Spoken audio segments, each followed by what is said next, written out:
अंदाज नया, माध्यम नया। मोहन सरकार में मंत्री प्रतिमा बागरी की जाति पर सवाल। कांग्रेस का आरोप गलत तरीके से बना जाति प्रमाण पत्र।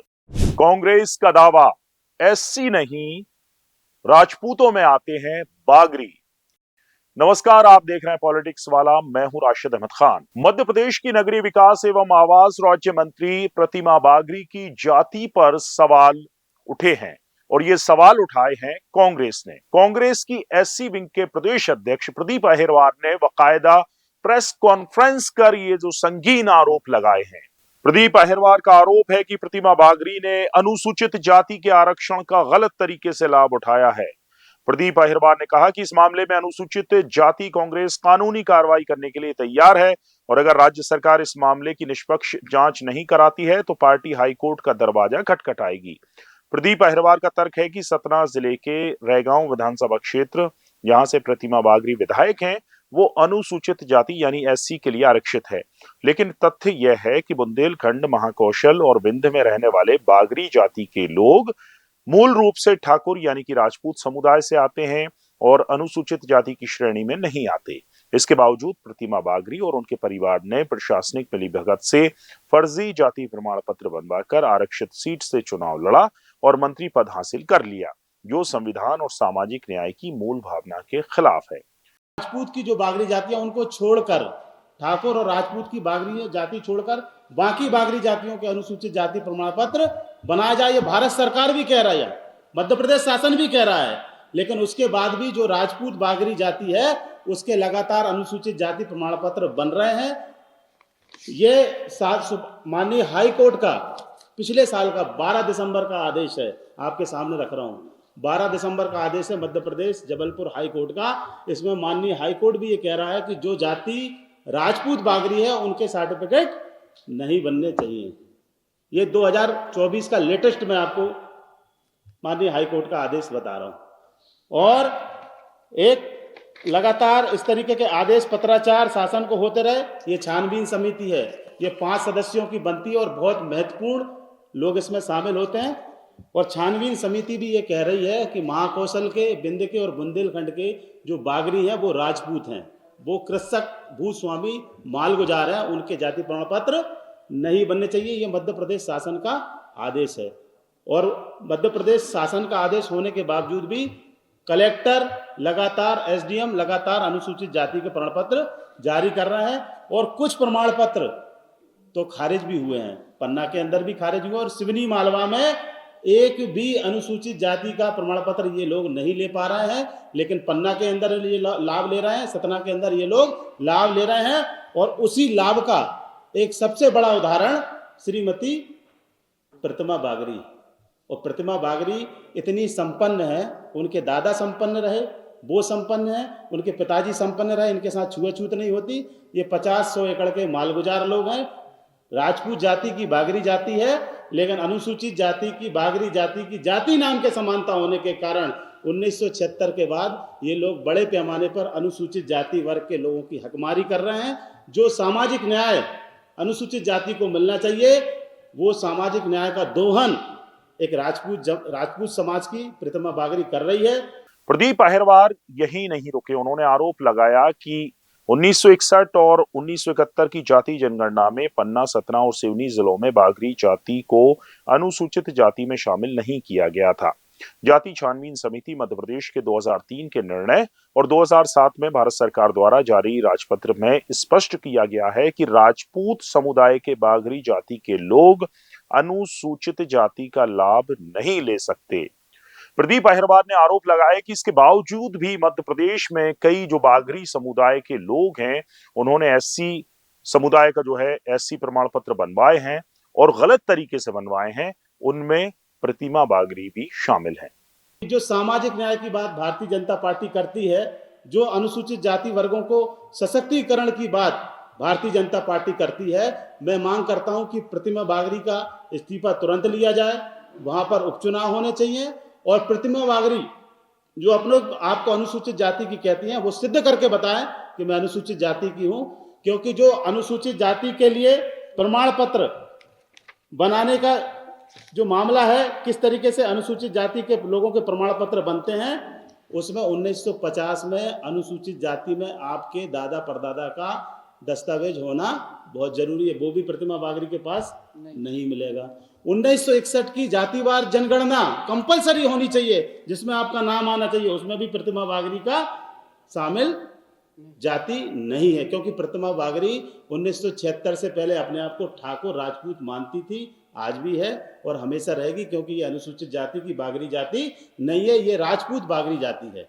ये सिर्फ लाभ ले रहे हैं जाति नाम के समानता का, और इसका मैं विरोध करता हूं। और मैं आप लोगों के सामने एक ये मध्य प्रदेश सरकार की अनुसंधान की रिपोर्ट है। इस अनुसंधान की रिपोर्ट में भी ये अधिकारी है श्रीमती इंदु मुराब, अनुसंधान अधिकारी, इन्होंने भी ये लिखा है, ये 125 नंबर पे लिखा आ नंबर पर, कि मध्य प्रदेश में जो सिवनी मालवा, सिवनी, बुंदेलखंड और महाकौशल और विंध्य के जो बागरी हैं वो अनुसूचित जाति का प्रमाण पत्र पाने का फर्जी प्रयास करते हैं। ये अधिकारी की रिपोर्ट भी मैं आपके सामने पेश कर रहा हूं।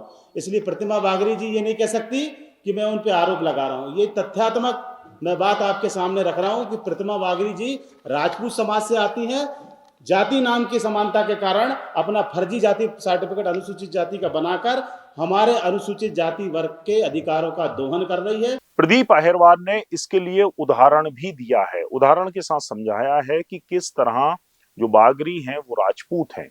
उन्होंने उदाहरण देते हुए कहा, प्रदीप अहिरवार ने कहा कि राज्य शासन और मध्य प्रदेश उच्च स्तरीय छानबीन समिति के स्पष्ट आदेश हैं कि बुंदेलखंड, महाकौशल और विंध्य क्षेत्र में बागरी उपनाम का प्रयोग करने वाले लोग राजपूत यानी ठाकुर जाति के हैं। ये बड़े किसान हैं और इन्हें अनुसूचित जाति को दी जाने वाली सुविधाओं का लाभ नहीं मिलना चाहिए। इसके बावजूद प्रतिमा बागरी को गलत तरीके से जाति प्रमाण पत्र जारी किया गया और उन्होंने इसका लाभ राजनीति में प्रवेश के लिए लिया। प्रदीप अहिरवार ने उदाहरण देते हुए समझाया कि जैसे कुशवाहा जाति माली पिछड़ा वर्ग में आती है और राजपूत ठाकुर जो कि सामान्य वर्ग समाज में भी होते हैं उनमें भी कुशवाहा जाति पाई जाती है, इसी प्रकार अन्य जातियों में भी नाम समानता के कारण भ्रम की स्थिति उत्पन्न होती है। अब आपको बताते हैं कि अनुसूचित जाति कांग्रेस की प्रमुख मांगे क्या हैं। राज्य मंत्री प्रतिमा बागरी के जाति प्रमाण पत्र की उच्च स्तरीय जांच कराई जाए, उन्हें मंत्री पद से तत्काल हटाया जाए और विधायक पद के लिए अयोग्य घोषित किया जाए। मंत्री प्रतिमा बागरी पर धोखाधड़ी का मुकदमा दर्ज कर कानूनी कार्रवाई की जाए। अनुसूचित जाति के अधिकारों की रक्षा के लिए फर्जी जाति प्रमाण पत्र धारकों के खिलाफ सख्त कार्रवाई की जाए। बुंदेलखंड, महाकौशल और विंध्य क्षेत्र में राजपूत बागरी समाज के लोगों द्वारा फर्जी एससी प्रमाण पत्र बनवाने की प्रक्रिया पर तुरंत रोक लगाई जाए। जिन अधिकारियों ने बिना जांच किए गलत जाति प्रमाण पत्र जारी किए उनके खिलाफ भी कठोर दंडात्मक कार्रवाई की जाए। प्रदीप अहिरवार की मांगों पर बीजेपी से भी प्रतिक्रिया आई है।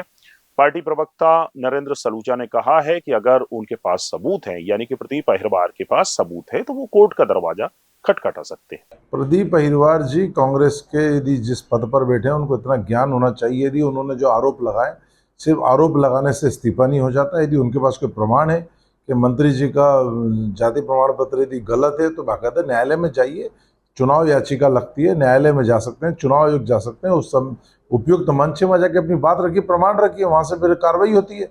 कई न्यायालय में इस तरह के मामले चलते हैं। अब घर बैठे बैठे प्रेस नोट जारी कर देना, विज्ञप्ति जारी कर देना, इस्तीफा मांग लेना, ट्विटर पर राजनीति करना कांग्रेस के नेताओं की आदत हो चली। बेहतर हो बाकायदा उसके जो उनके सामने चुनाव लड़ा है वो भी याचिका, वो भी उसको जब उनका नामांकन फॉर्म जमा हुआ था, जब उनको उस पर आपत्ति लेना थी, उसके बाद आपत्ति लेना थी, न्यायालय जाना था, चुनाव आयोग जाना था, अभी तक कोई गया क्या?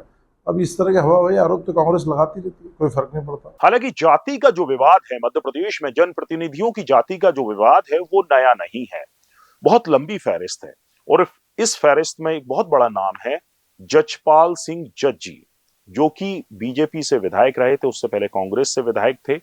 और मजे की बात यह है कि उन्होंने अलग अलग चुनाव अलग अलग जातियों से लड़े थे, अलग अलग जाति प्रमाण पत्र से लड़े थे। जजपाल सिंह जज्जी ने साल 1994 में अशोकनगर जनपद पंचायत का चुनाव सामान्य जाति वर्ग से लड़ा और जीत हासिल कर जनपद सदस्य बने।